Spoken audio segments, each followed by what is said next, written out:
Ya continuamos ahora aquí en Revistas 110, el doctor Jacín y el ingeniero José Israel Cuello.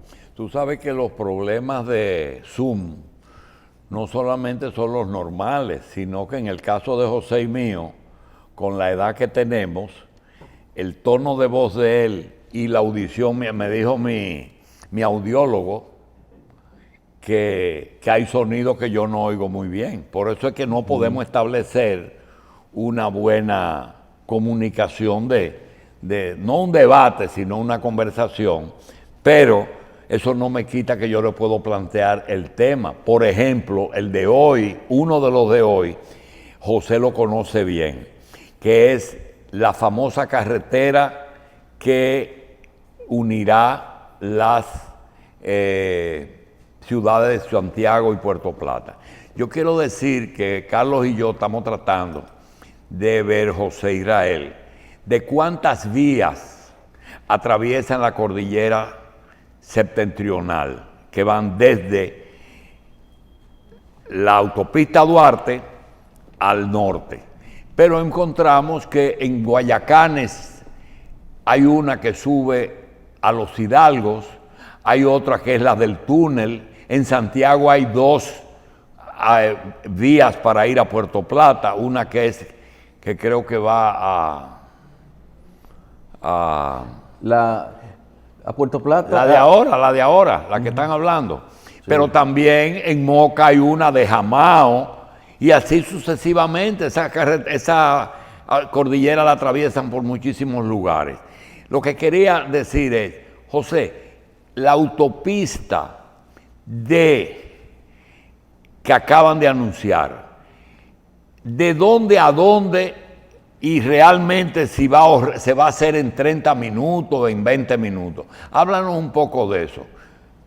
Adelante, José. Mira, lo que se ha hecho con muchísimo esfuerzo en los últimos años es reconstruir la carretera que hizo Balaguer sobre el viejo trazado del ferrocarril de Lili, que incluyó el túnel que hizo Lilis para el ferrocarril, que se amplió ligeramente y que sirve de paso a una carretera ya de por sí complicada.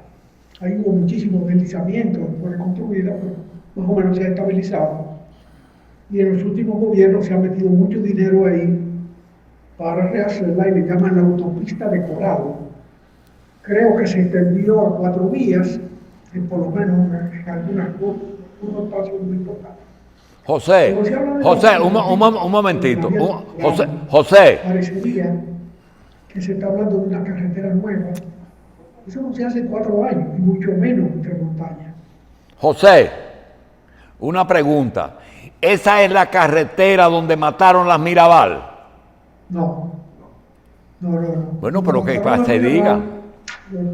Es la de Jamao, es la de Jamao. De la que viene desde el mar, que tú mencionaste, que viene desde Moca, y entronca con la vieja carretera de Santiago a Puerto Plata, que cruza por los llanos de Pérez.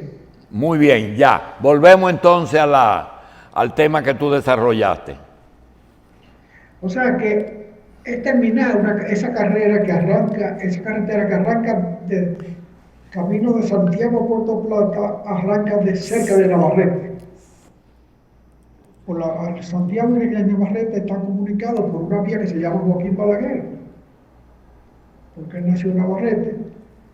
Y llegando a Navarrete se dobla a la derecha y se sube a la montaña. Se pasa por el túnel, se va a los llanos de Pérez y está en Puerto Plata. Una carretera que se deteriora mucho por las lluvias y porque la calidad de la consolidación de la tierra lateral es muy inestable. Pero, en definitiva, es la carretera. No es una carretera nueva que se va a terminarse un trabajo que no se pudo hacer, no se pudo terminar en los regímenes anteriores. Y ojalá lo termine. No hay por qué estar sacando cuentas. Que lo termine porque eso facilita el transporte. Pero no es una carretera nueva como aquella que se inventaron de la norte-sur, a principios del gobierno de Danilo, que por suerte la archivaron porque eso sí era terrible e innecesario absolutamente. Bien. Resolvió de otra manera, salvando un espacio de Ok. Piedra Blanca. ¿Es útil la carretera? ¿Vale la pena? ¿Cuál? La del Coral, la que anuncia el gobierno que va a hacer. Que no va a hacer nada, va a terminar. Ah, va a terminar. Claro, va a terminar una carretera que existe. Pero Va a terminar la remodelación de la llamada es- de Coral. ¿Sería útil reducir el tiempo de Santiago a Puerto Plata? Naturalmente, pero tampoco hay que volverse loco. Bien, Las comunicaciones no son tantas. bien.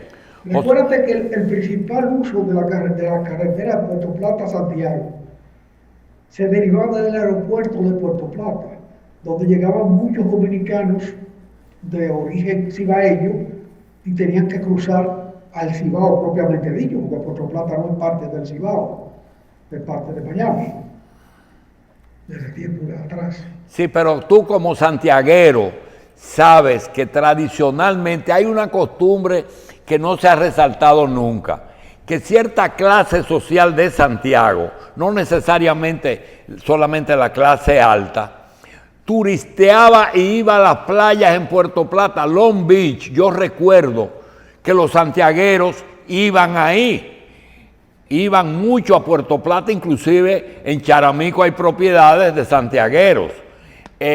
Santiago en algún momento tuvo más unido a Puerto Plata que hoy. Siempre las playas de Santiago fueron las de Puerto Plata y las de Sosúa. Ah, La ya. de los Mocanos era Cabarete. Ya. Pero ya eso se ha unificado, ya no hay de todo. Perfecto. Otra cosa, José. Nosotros hemos visto que el gobierno que surgió ahora casi ha hecho una cruzada para abrir las clases, entendiendo que esa es una conquista en medio de la pandemia y que quizá el gobierno pasado no actuó como tenía que hacerlo, pero se olvidan que hay una fuerza y se olvidan que un año escolar o se puede perder o se puede posponer, pero han hecho un esfuerzo enorme porque haya clases en octubre. Yo quiero que tú me hables un poquito de ese año escolar y ese esfuerzo del gobierno de querer abrir las clases como quiera. Mira, hay dos extremos dramáticos en el tema. Hay un sistema privado de punta, costosísimo, no voy a decir carísimo, costosísimo, que se adecuó ya a la situación y que trabaja sin aulas. Eso es bueno. Si se salva una parte de la posibilidad de estudio de la sociedad en su conjunto, es bueno. Pero el sistema público en general y el sistema privado pobre, que es mayoritario, está muy lejos de esa posibilidad. Pero todo lo que pueda salvarse del año debe salvarse. En el sistema público hay profesores y métodos que se pueden emplear para salvar el año. Debe salvarse. Sin sacrificar lo que se ha podido salvar por abundancia de recursos y abundancia de capacidad administrativa para poner esos recursos a trabajar en las condiciones actuales. Hay algunos que están pensando, no son muchos ni son determinantes, que cerrar todas las escuelas para que no se amplíen las distancias sociales es lo correcto. No, eso no tiene sentido. Ni tampoco tomar la cosa como sálvese el que pueda, no. Debe salvarse todo el que pueda salvarse. No necesariamente por su propio esfuerzo, sino por el esfuerzo colectivo. Es un falso dilema ese de que se cierren todas o de que se salve el pedacito que se está salvando. Recuérdense que la escuela primaria de bajos recursos está en las mismas condiciones que la escuela pública, más maestros sin niveles profesionales suficientes para encajar el espasmo de modernidad que significa la pandemia. Este tipo de situación, las sociedades que triunfan son las que los toman como desafío y no se dejan vencer por ellos. Cualquier maestro que tenga iniciativa en el sistema público o privado para mantener el régimen en función debe estimularse y debe dársele todas las facilidades. Cualquier grupo de niños o jóvenes que pueda continuar sus estudios debe continuar sus estudios. No hay por qué perder colectivamente un año de estudio. Hay que salvarlo, así sea para una minoría. Bien. Esa es mi opinión, mi criterio. Sí, muy bien. José, escuché que la capacidad de nuestras presas estaba muy reducida por la sedimentación. ¿Existen empresas o son contratos que tienen que ir a las, ¿cómo se llama eso? A compras y contrataciones para limpiar las presas y volver que las presas, algunas tienen hasta la mitad de su contenido lleno de sedimento? ¿Cuál es el procedimiento y si realmente ya se está hablando de limpiar el fondo de las presas? Mira, depende del diseño original de la presa.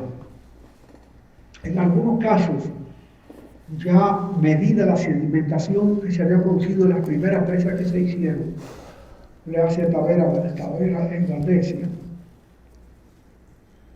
las primeras grandes presas, pues se tomó la precaución de hacer túneles de descarga de sedimentos.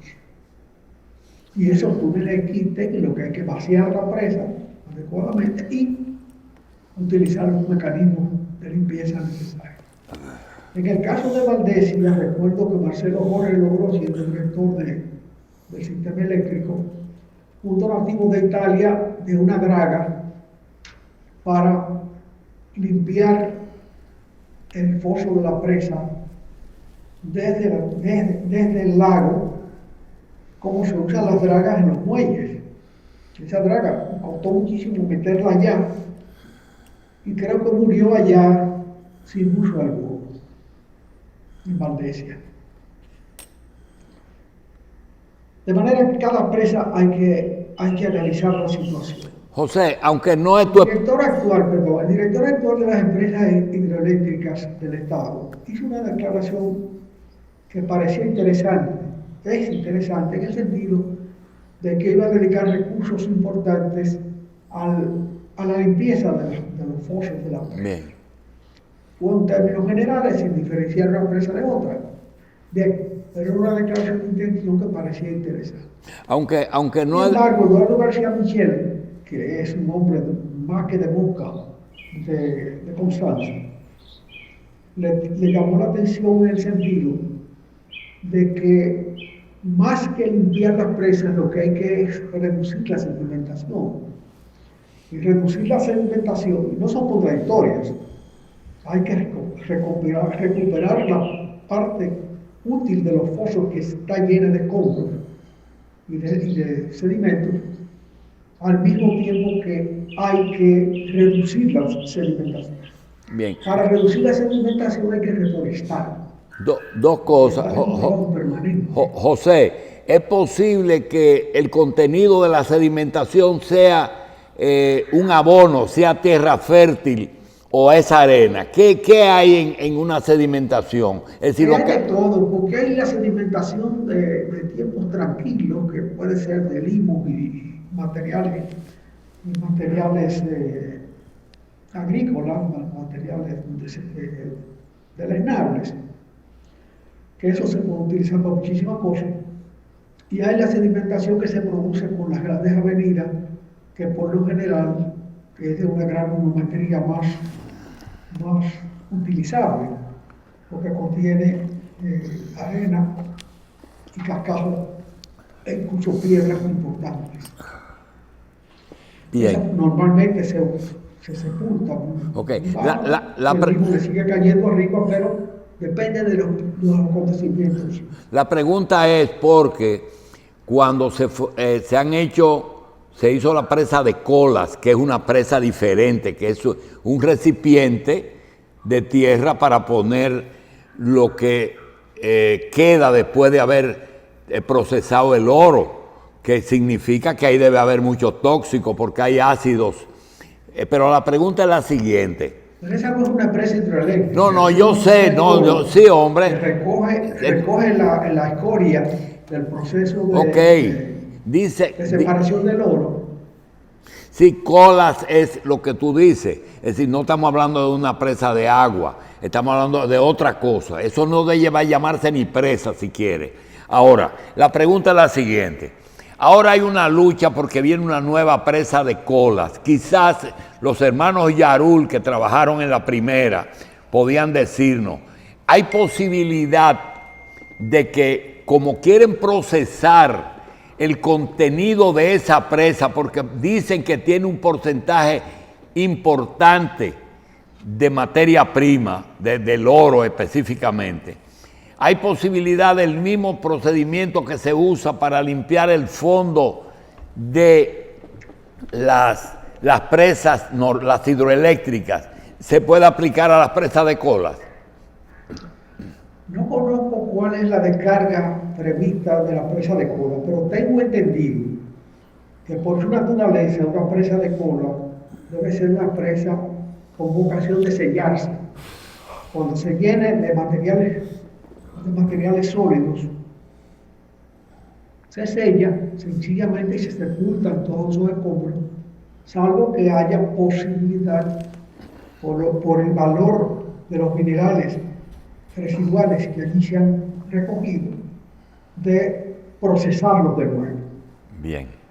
En este momento, por ejemplo, que el precio del oro está alto, podría estudiarse la posibilidad de que sea rentable. Naturalmente, de reprocesar esos elementos desechados. Bien. Por uso, pero es un problema de estudio. Lo que sí te puedo garantizar es que esa presa de Colas no tiene descarga abajo. No puede tenerla porque se hace para impedir que esos elementos vayan a los acuíferos. Ahí bien. No hay problema, ahí no hay salida por debajo. Ahí hay que trabajar con el material acumulado aquí. Está claro, José. Otra cosa. El mismo descubrimiento de América da fe de que el puerto natural de Europa es Manzanillo. Y así como la primera persona que habló de ganancia de capital fuiste tú, y de que la primera persona que en esta época habló de la importancia de Manzanillo fuiste tú, acaba de visitar el presidente en una de sus primeras visitas, no sorpresa, sino muy anunciada, Manzanillo. Pero no le dijo al país si es Manzanillo China o Manzanillo local o Manzanillo del Grupo de Santiago o Manzanillo de los bananeros, porque ahora resulta, José, que me dicen que el próximo embajador en Inglaterra será un bananero, lo que quiere decir que yo lo relaciona con el puerto de Manzanillo. Ahora, el puerto de Manzanillo lo va a financiar los chinos, los americanos o no sé, porque no sé cómo están nuestras relaciones con China. Y eso habrá que ver quién lo sabe, porque ha habido una putería, en el sentido más estricto de la palabra, con las relaciones internacionales del país tras el cambio de gobierno. O sea, el establecimiento de relaciones con China fue un acto de soberanía que se ejerció para sorpresa de muchos bajo el régimen de los PLDistas. No hay por qué pensar en vínculos políticos al respecto, porque los vínculos políticos que existían con China y con la vieja Unión Soviética obedecían a razones ideológicas que ya no tienen vigencia, porque ninguno ni el otro son socialistas ni aspiran a hacerlo. De manera que ese no es un problema. Las relaciones con China se han manejado con cierta discreción, sin embargo, las relaciones económicas han crecido enormemente. nunca debió romperse con Taiwán, debió mantenerse por lo menos un régimen de agradecimiento a las relaciones que se tuvo con ellos durante tantos años y al papel que sus ayudas científicas tuvieron, sobre todo en la producción agrícola. Pero bueno, ya esas son demandas demandas mayores para una cancillería que se estaba manejando sobre la base de las asignaciones de cuotas políticas. Bien. José, desde el año 66 que llegó Balaguer al poder,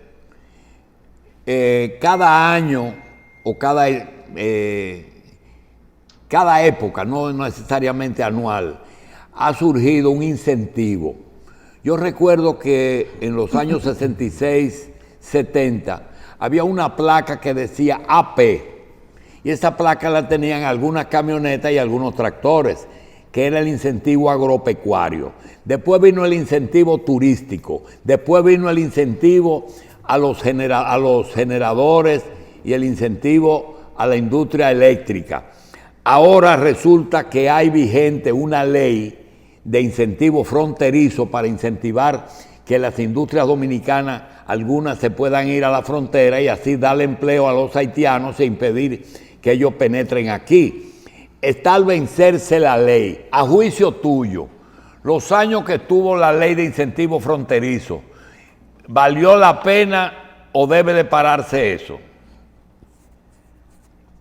Fíjate, los resultados extremos de esa situación se pueden analizar por dos empresas. Una fue la fábrica de cemento que se instaló cerca de Pedernales, cuyo mercado hacia Haití no funcionó, porque la demanda de cemento de Haití no es suficiente como para una fábrica de cemento, por chiquita que sea. Y trasladar el cemento que se produce en la frontera, por barata que sea la mano de obra allá, que no es tan diferente de aquí, cuando tú hablas de procesos industriales, trasladar el cemento desde Pedernales hasta los grandes mercados del cemento, que están abastecidos por fábricas circundantes, es prácticamente ruinoso. No se puede competir. Así si era el traslado para casa. De manera que la fábrica cesó de producir. El mercado haitiano era pobre y trasladar cemento de la frontera para acá, trasladar piedra calcinaba. Pero sin embargo hubo otro modelo, que fue el de la fábrica de refrescos de los peruanos, la Cola Real. Que la llevaron a Sabaneta. Sí, esa se acoge a la ley de incentivo fronterizo, se acogió. Pero está en Santiago Rodríguez. Bueno, está bien, pero se acogió a la ley y lo cogieron y uno no paga impuestos. De lo que estamos discutiendo, la ventaja que tiene. El hecho es que esa fábrica tiene varios elementos, si se quiere, paradigmáticos. El primero es la cantidad de gente que emplea. Emplea mucha gente al extremo de que tú cierres esa fábrica y cierras Santiago Rodríguez. De manera que eso simplemente te impide cerrarla. Pero por otro lado, cuando esos mismos peruanos fueron a instalar una fábrica en Brasil, los técnicos que llevaron para instalarla eran dominicanos que ya se habían formado en la planta de Santiago Rodríguez. Esas son virtudes de la inversión. Bien. Ahora, ¿en qué se sustenta esa fábrica? Esa fábrica se sustenta en el sacrificio fiscal que permite que ellos no paguen impuestos, mientras los otros que producen en la capital, en Santiago, en Moca, en todas partes del refresco, deben pagar impuestos. El que puede evadir, evade, pero deben pagar. En consecuencia, el público se ha beneficiado de una competencia alrededor del sacrificio fiscal. Y eso naturalmente molesta a los otros productores que viven reclamando un tratamiento igual para Sí, porque Coca-Cola no está contento con Cola Real. Claro que no puede estarlo. Ahora bien, gobernar es saber administrar esas cosas. A mi entender, a esa fábrica hay que reconocerle sus virtudes y corregir sus defectos. ¿Cómo podría ser eso? ¿Modificaría la ley o la dejaría como está? Mira, la ley siempre puede ser buena si se induce en su cumplimiento hacia los beneficios que aspira a tener la ley. Hubo una fábrica, no sé si de Corea, que pensaba armar chasis de vehículos en la frontera. Y le pusieron todas las dificultades del mundo y se largaron para otro lado. Eso hubiese sido importante para el desarrollo primero de la metalurgia en la República Dominicana, en otro aspecto distinto a la simple construcción, que es el único uso, construcción de carácter civil, de edificios y otras cosas, ya entrando en la producción de elementos estructurales de vehículos. No para usarlos aquí, sino para exportarlos a otros mercados latinoamericanos, acogiéndose a la ley de incentivos fronterizos. Le pusieron todas las dificultades y se fueron. Eso pudo ser algo que diera resultados semejantes a los que destacamos como virtuosos de la fábrica de refrescos. Una fábrica que está produciendo solo envases grandes y solo los refrescos más convencionales del mercado. Creo que los defectos pueden corregirse bastante induciendo a esos productores a la utilización de dos productos locales que ya se están utilizando en los refrescos internacionalmente, pero no aquí, que son el jengibre y la sábila. ¿Por qué? Porque en la zona fronteriza esos son dos productos naturales, sencillos, que si tú dices compro jengibre, mucha gente te va a llevar jengibre y no más si lo compras fijo. Igualmente pasa con la sábila, y a la cual podrían incorporarse productores haitianos, lo que produce una saludable implicación de las dos naciones en aspectos productivos y constructivos. Bien. José, un último tema que quizás sea importante ahora en la transición. Nosotros hemos visto que ha pasado a primer plano el problema del empleo. Da la sensación de que aquí no se desplazó un partido corrupto, sino que se desplazó un partido y toda una maquinaria burocrática para suplantarla por los míos. Y este Consejo de Estado, que lo conforman 5 o 6 fuerzas que se unieron para poder desplazar al PLD, se disputan los cargos públicos. Pero no solamente cargos calificados, sino también el cuerpo diplomático. Personas que tienen 10, 20, 30 años en el servicio diplomático de vagos, quieren quedarse, pero también media docena de diplomáticos que han hecho su trabajo y que han beneficiado al país, como el caso de Víctor Grimaldi en el Vaticano, de Han Dannenberg en la India, de Aníbal de Castro, donde quiera que ha estado, y de Huguito Giuliani en 2 o 3 países que ha estado. Ahora vienen y se lo llevan todo por el medio. Realmente, ¿qué tú crees, no solamente de lo diplomático, sino de ese estilo de que tiene que irse todo el mundo? Aquí ganamos para nosotros ocupar los cargos. Lamentablemente, en la República Dominicana, esas podas profundas se reiteran una y otra vez con grave daño para la institucionalidad. A pesar de que hay una ley de carrera diplomática vigente ya hace un tiempo suficiente como para marcar resultados, a veces por abulia de los propios beneficiarios de la ley que no registraron su trabajo realizado a tiempo para conformar su participación en la carrera diplomática, pero eso no vulnera sus derechos. Los derechos existen independientemente de que usted lo active o no. Cuando lo invoca, deben reconocerse. De manera que, por una parte, la aspiración de muchísimas personas que participaron en el proceso político, que salieron gananciosas. Y por otro lado, esas deficiencias en la institucionalidad dominicana dan lugar a estos cubos, pero no son ajenos a la costumbre norteamericana. En Estados Unidos, si el señor Trump no gana, no vamos a decir que pierde, no gana, va a haber una poda profunda también. Fíjate que se está determinando el final de Trump alrededor de la selección de un miembro de la Corte Suprema de Justicia, que en el caso norteamericano propuesto por el presidente y el Senado lo ratifica, y lo ratifica de por vida. De manera que los republicanos tendrán mayoría en la Cámara, en el Consejo, en la Suprema Corte de Justicia, probablemente por 2 o 3 periodos gubernamentales. De manera que en esas condiciones tiene trascendencia el nombramiento de quién ha de sustituir a la juez honorabilísima que acaba de morir,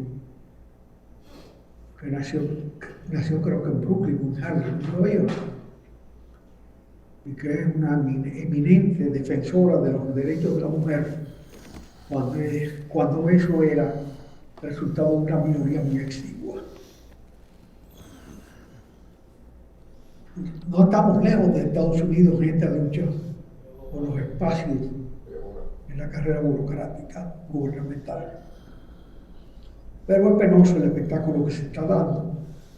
Se desperdicia mucho talento, mucha formación, mucha experiencia, cada vez que se producen estos empujones innecesarios entre personas con habilidades distintas.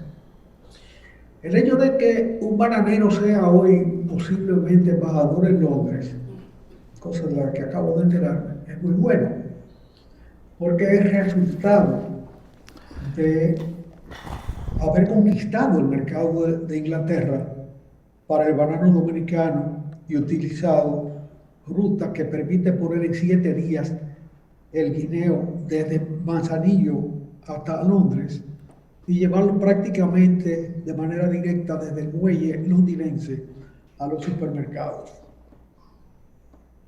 Eso es importante, es una vía que debe preservarse. Y si volvemos sobre el tema de Manzanillo, hay un sujeto santiagués que ha recogido un criterio de Jimmy Pastoriza, en su tiempo se venció, en el sentido de que a Santiago hay que devolverle lo que genera en impuestos. Es un criterio sumamente estrecho, provinciano, que no debiera ser esgrimido otra vez, que lo esgrimió José Jacín con otro sentido, porque la industria azucarera realmente durante muchos años fue la generadora de capital para el país entero. Santiago generaba impuestos, pero recursos exportables los generaba la industria azucarera. Pero hay que pensar que si se va a desarrollar el puerto de Manzanillo en las dimensiones que se concibe desarrollar, habrá que hacer una carretera Santiago-Manzanillo de 6 vías en hormigón, por lo menos. ¿Quién va a pagar eso? Lo van a pagar los santiagueros con los impuestos que van a pasar a ser nada frente a la inversión grosera que hay que hacer ahí. Es muy estrecho, en 50.000 kilómetros cuadrados, hablar tonterías de esas dimensiones, sobre todo que se dirimieron en su tiempo.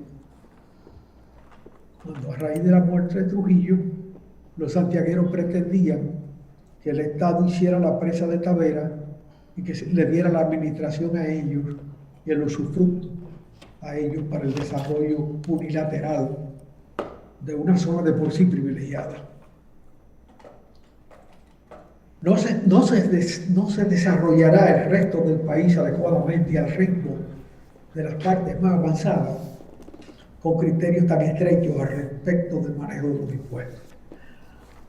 ya estamos viendo los resultados de la aplicación de la ley de educación en los aspectos financieros, los resultados deficientes que se tienen en el uso de esos criterios.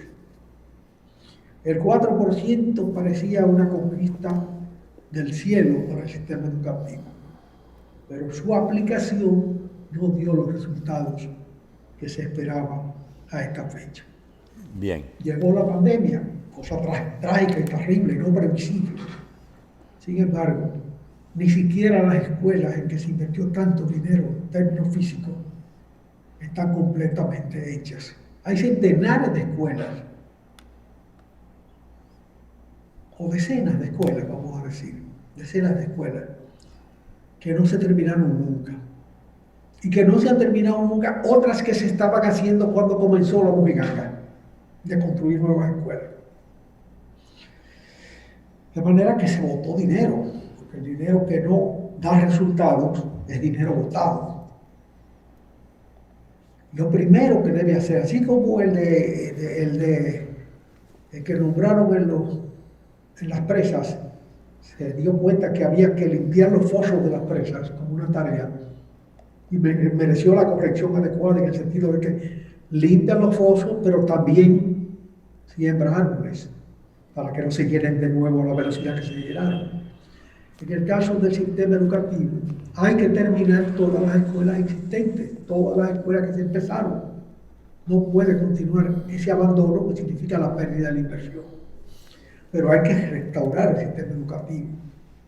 De manera que ese criterio de cuadricular el manejo de los recursos fiscales en leyes especializadas ya ha dado resultados malos en la administración del sistema educativo. Bien. No debe continuar. Bien. Mucho menos con el criterio que desde Santiago se proclama en el sentido de que lo que Santiago recauda como impuestos debe invertirse en el desarrollo del propio Santiago. Ya Santiago tuvo la ventaja enorme de ser cuna de la restauración y en consecuencia ser el enclave que ha dado las directrices generales del desarrollo nacional a partir de entonces. Bien. Eso ya en sí mismo es una ventaja que lo honra, pero que no debe ir más allá. Bien. Es necesario desarrollar armónicamente el país. Desarrollar Pedernales constituye un compromiso de una inversión gruesa. Desarrollar Manzanillo es una tarea ímproba que va a demandar muchos recursos y va a dar a Santiago enormes ventajas. Bien. Será la zona de mayores ventajas va a acumular de un desarrollo adecuado de Manzanillo. Felizmente el Estado tiene no hay forma. La potestad de la asignación en la obra básica. Ya presentó un programa de distribución de zonas y de manejo en una feria turística. No sé qué resultados ha tenido eso, pero hay que ir al mercado internacional de capitales para que las inversiones fluyan sin criterios provincianos hacia un desarrollo a ritmo adecuado de ese proceso, porque hay que reiterar que la posición geográfica es el mayor recurso natural explotable que este país tiene hoy y probablemente para el resto de su existencia. Bien. Bien. Bien. José Israel, gracias por todo esto que nos ha contado. Y a continuación quisiéramos reiterar que en el día de ayer falleció una persona que realmente había manifestado su deseo de que el día que ella muera se mencionara en la revista. Nosotros nos queda más que primero agradecerle donde quiera que ella esté la importancia que le dio al medio. Se trata de doña Ailén Bassi El Curi, sus hijos Arife, Asibi, Farid, Nayibe, Jocelyn, sus nietos y bisnietos pasan por la pena de comunicar su sentido fallecimiento. Doña Ailén está siendo velada en la Capilla La Paz de la Lincoln y recibirá cristiana sepultura esta tarde a las 2 de la tarde. Falleció Elaine Bassi El Curi. También quisiéramos reiterar que en el día de hoy, pues está de cumpleaños mi querida sobrina, señorita Mariel Zimmerman. Mariel Zimmerman es psicóloga y está de cumpleaños hoy. También nació un día como hoy el doctor Francisco Benz Brugal, médico fisioterapista. Y mi querida ahijada Jessica Michelle Ortiz. Jessica es hija de el doctor Miguel Ortiz. Miguel ¿Esa es la hija de el Miguel Ortiz? podólogo. Esa es una de mis dos ahijadas. Michelle. Ella está rebasando en estatura al No, papá. ya ella pasó a la mamá hace tiempo. Oh. Sí. Señores, vamos a hacer una pausa porque llegaron nuestros invitados.